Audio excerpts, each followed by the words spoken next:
New at 10 o'clock tonight, Sugar Land Animal Shelter employees fired after dozens of animals were improperly euthanized. The city of Sugar Land announced details about the investigation today, and tonight we are hearing from some workers who lost their jobs. KPRC2's Devin Clark live in Sugar Land tonight, just outside the animal shelter with both perspectives. Devin? Daniela, a city spokesman, says it's really hard to tell what would have happened to those dozens of animals put to sleep had proper protocol been carried out, but vows that the city is working hard to regain the public's trust. Meanwhile, we're hearing from two women who were fired.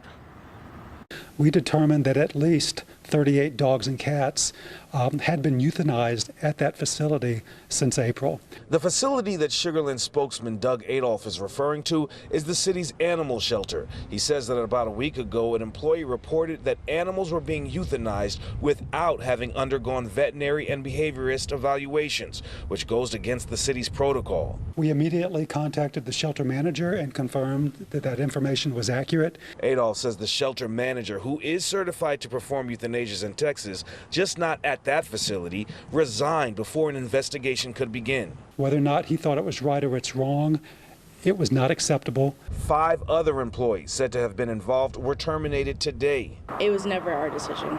These 2 women were among those fired. They asked not to be identified, but say they worked at the facility for years and were just following orders of the service manager, who came on the job about 9 months ago. I trusted, my higher-ups and believing everything that they told me. The women say they were charged with cleaning up after the procedures, but never participated in them or ordered the euthanasias. At most, we would say, hey, this animal growled at me, and we just kind of make note of it. They were terminated for not reporting what was going on. We didn't know it was against the policy.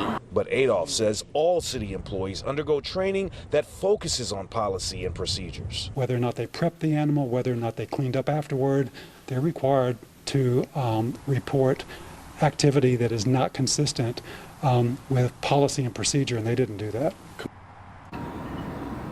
Because of the resignation and the terminations, we're learning that this facility is now down to just 5 employees, so city workers from other areas have been brought in to help. We're also learning that the city now working with the state to determine whether any criminal charges will be filed. Reporting live in Sugar Land tonight, Devin Clark, KPRC2 News.